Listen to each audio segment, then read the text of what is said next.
aujourd'hui. Émission dédiée évidemment au Jour de la Terre, tout en lecture, en mobilisation.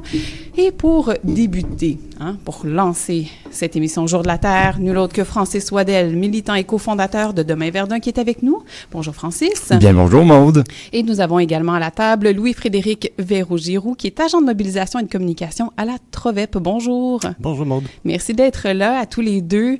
Alors, vous venez nous parler ce matin plus spécifiquement, oui, le Jour de la Terre, mais de la marche également qui aura lieu ce samedi 26 avril. Oui, exactement. Puis Maude, c'est toujours un plaisir d'être à ton micro et toujours un honneur. Donc, ça, je viens aujourd'hui parler, de la marche là, qui aura lieu le 26 avril à 13h à la place des festivals. Si vous pouvez arriver même à 12h50 parce que on va avoir la chance là, d'avoir le chœur de la transition qui va nous faire chanter des chansons engagées, mais très agréables à chanter aussi, comme accueil jusqu'à vers 13h10, là, 13h15. Ensuite, là, il va y avoir des tout petits discours vraiment là, plus pour animer. Puis après ça, on va faire la marche là. C'est relativement une courte marche, mais ça va être super le fun. On va chanter des slogans. Il va y avoir un char vélo allégorique qui va nous faire danser aussi pendant la marche et la chorale du peuple qui va aussi nous faire chanter, mais dans un autre style plus chanson à réponse. Là. Donc ça va être une marche festive, familiale, agréable, mais on manifeste quoi au final? Ben nous, on manifeste notre mécontentement en fait. Fait que c'est pour ça qu'on vous invite là, le 26 avril à 13h à venir marcher avec nous. Beau temps, mauvais temps. Là, il y en a peut-être un petit peu de pluie, mais tu sais, mettez-vous un imperméable, venez avec un petit parapluie. Rappelez-vous que l'année passée, on pensait qu'il allait neiger. Là, il faisait tellement froid. Alors cette année, s'il y a juste un petit peu de pluie, moi je suis là. Ben merci beaucoup. Puis mais il y a même grêlé. Oui, on était là l'année dernière, puis il y avait juste grêlé un peu, puis quand même. Fait que on avait eu 2000, 3000 personnes, fait que cette année, on veut comme au moins 5000 personnes. Puis en fait, je suis ici au nom de Demain Verdun, parce qu'on est quand même co-organisateur, puis la planète s'invite au Parlement. Puis nous, on aime beaucoup ça, faire des manifestations. Là, il y a des gens qui sont comme, tu sais, à quoi bon les manifestations? Ben, c'est justement pour suivre un rythme, parce que le Jour de la Terre, c'est une journée pour dire combien on veut offrir notre amour à l'environnement, mais c'est aussi une manifestation pour dire, écoute, peut-être qu'on n'en fait pas assez comme société, mais aussi pour envoyer un message clair à notre gouvernement. Puis là, cette année, comparativement à l'année dernière qui était sur l'énergie, puis ils ont fait une super belle campagne l'année dernière. Cette année, c'est sur le transport. Parce que le transport, il manque d'amour. Puis quand on parle de transport, dans le fond, nous, ce qu'on revendique, là, avant tout, c'est un meilleur financement. Fait qu'un meilleur financement, pourquoi? Pour avoir une meilleure accessibilité territoriale, tarifaire, etc. Mais Frédéric va nous en parler. Puis un peu plus tard. Puis dans le fond, moi je suis ici surtout pour vous parler que malheureusement ou heureusement, le transport c'est hyper important. Tu sais, à chaque jour il y a des milliers de personnes qui prennent leur automobile solo, mais il y a des milliers de remorques aussi qui transportent nos biens matériels. Puis dans ce sens-là, c'est quand même le deuxième plus grand polluant au Québec. Fait que à un moment donné, il va falloir s'y attaquer, mais peut-être un petit peu plus de front. Puis ça, pourquoi plus de financement? C'est quoi le lien? Si on avait des plus grands financement pour l'accessibilité là, des transports, ça veut dire autobus, ça veut dire autobus mais intermodal, tu sais, mettons de Montréal jusqu'à Saint-Jérôme, de Saint-Jérôme jusqu'à Mont-Laurier, tu sais, on aurait, les gens jouiraient davantage de ces services-là. Là, c'est pas le cas en fait. Au contraire, il y a un définancement qui se fait. Si aussi on avait un meilleur financement pour qu'est-ce que ça donnerait pour l'environnement? L'auto solo, c'est correct pour changer vers l'électrification. Bon. C'est juste que là, malheureusement ou heureusement, si vous habitez dans la région de Montréal, vous savez que vous êtes souvent dans un afflux ou dans le trafic, en fait, d'auto. Puis, il va falloir le diminuer, ce parc automobile-là, surtout dans la région de Montréal. Puis peut-être de Québec un peu, mais dans tous les cas, il va falloir s'y attaquer puis que ça diminue.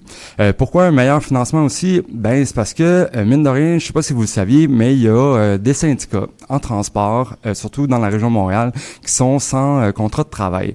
Puis, on trouvait que en tout cas, les étoiles étaient alignées pour qu'on puisse faire une coalition tous ensemble. Là. Fait que le monde communautaire, dont la Trovep là, qui parle d'accessibilité, les syndicats, puis les gens qui sont en environnement, mais on s'est dit cette année là, on va envoyer un message clair à notre gouvernement, puis dans les prochaines années aussi là, parce que ça va être un enjeu super important.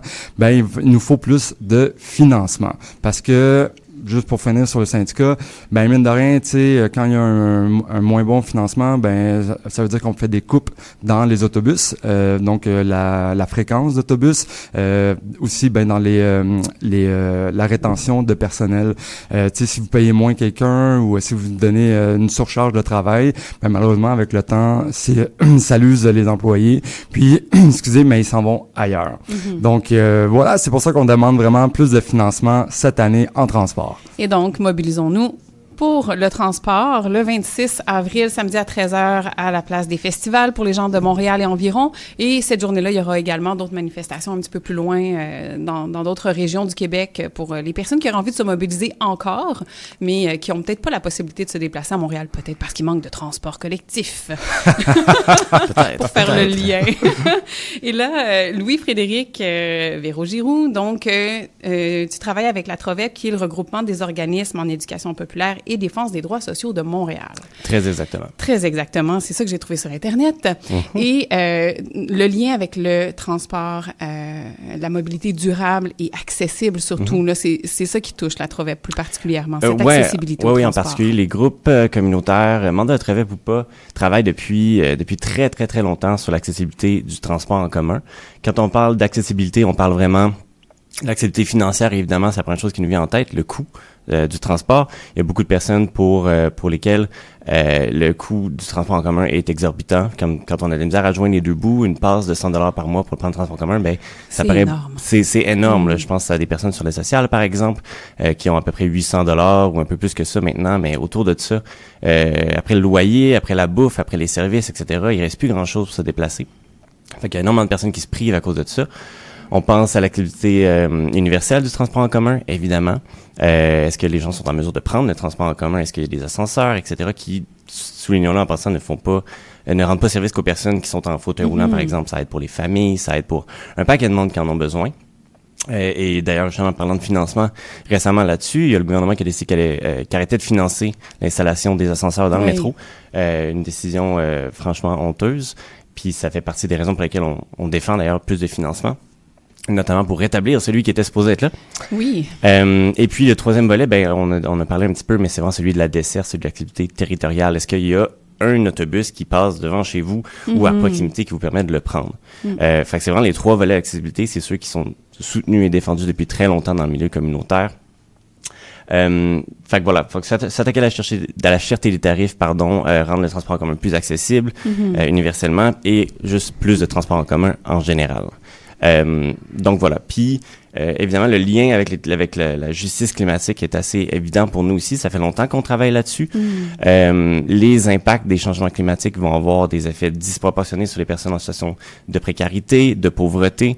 Ça va être plus difficile quand on a déjà de la misère à joindre les deux bouts. Là, imaginez le coût de l'alimentation qui augmente, le coût du logement qui augmente. Tout ça va avoir des impacts. Fait que pour nous, une excellente façon de lutter à la fois pour plus de justice sociale, plus d'activités de transport en commun, mais aussi contre les changements climatiques, c'est d'investir pour le transport en commun, que ce soit dans nos villes, que ce soit entre nos villes aussi, pour faire en sorte de réduire les émissions de gaz à effet de serre du secteur routier. Oui, puis c'est des sujets qui concernent tout le monde, notamment, c'est pas que les personnes à mobilité réduite, là on parle du transport collectif qui est accessible, mais je veux dire, comme tu l'as dit, ceux qui peuvent pas se le payer ont probablement pas non plus un véhicule pour se déplacer. Donc, dans tous les cas, ils sont même pas capables de se déplacer adéquatement, à moins d'y aller à la marche ou à vélo, ce qui est pas toujours possible et évident. Et oui, effectivement, la crise climatique va continuer de cliver là, ces parties-là de la société. On le voit déjà, les augmentations un peu partout là, de cette précarité-là. Ouais, puis merci beaucoup. C'est super intéressant. Puis en même temps, si je peux donner un exemple hyper concret, il y a eu la refonte là, des trajets d'autobus à Verdun, à Montréal. Puis ça l'a avantagé des personnes, ça l'a désavantagé d'autres personnes.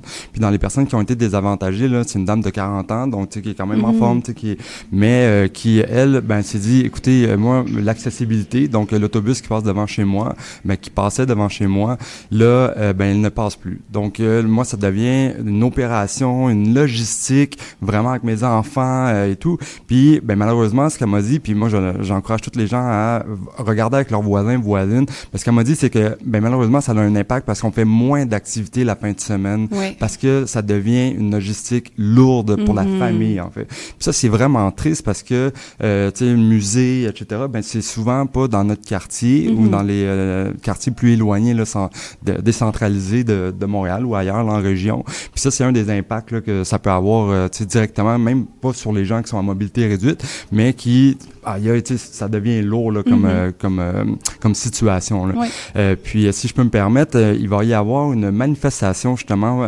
concernant l'accessibilité là, pour les ascenseurs, là, en fait, le définancement là, de ce programme-là, le 18 juin au métro de l'église. Encore là, c'est le monde surtout communautaire qui l'ont organisé, mais on invite toute la population à venir manifester leur mécontentement là, parce que c'est pas juste les gens, tu sais, souvent on parle de mobilité réduite, là, on va parler des gens là avec les fauteuils roulants, mais c'est aussi les familles, tu sais, qui ont des poussettes, les mères, les pères, etc.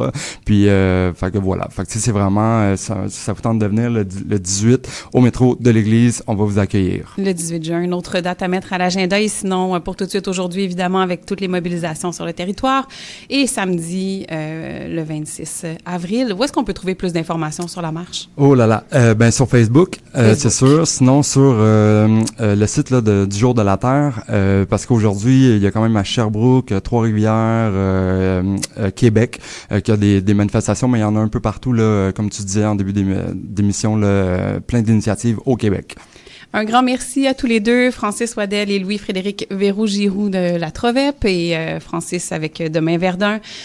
Donc, on y sera ce samedi 26 avril. Une excellente journée à tous les deux. Merci beaucoup. À bientôt.